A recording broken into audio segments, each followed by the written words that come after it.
Christine here with a Tuesday 2-minute tax tip. We are talking about gambling income today, and specifically Form W-2G. That's right, the gambling income statement that you are going to get if you gamble at a casino. When you go into a casino, you give them your name, probably your date of birth, your address, and importantly, your social.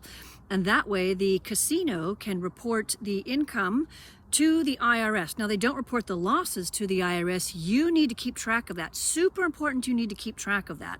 Keep track of your losses in addition to your winnings on the off chance you don't get Form W-2G, because you still have to report the income to the IRS. They're expecting you to report it on your tax return. Now, for 2026 and going forward, because of the One Big Beautiful Bill Act, you will only be allowed to claim up to 90%, only 90% of your losses against your income, against your winnings. So that's a change. In the past, it's always been 100% of your gambling losses up to the amount of winnings.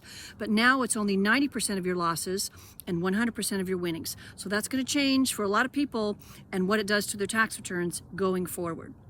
That's for Form W-2G.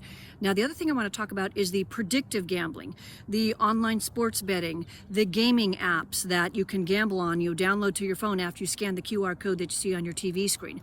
They're not collecting data specifically on your SSN, but by not collecting the data, that means they're not sending it to the IRS, because they have to have your social to send it to the IRS. However, you still have to report the income, the winnings, as well as the losses.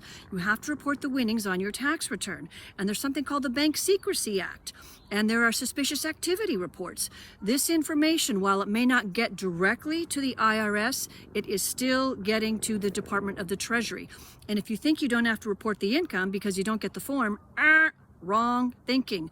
Always, always, always report your income to the IRS. Don't not do that, because you can get yourself into trouble. So, gambling income from a casino reported on Form W-2G, gaming apps, predictive gambling, anything you're doing on your phone, keep track of it. Understand what you're spending, understand what your losses are, your winnings, and so on and so forth. Keep track of that. Like, subscribe, see you next week.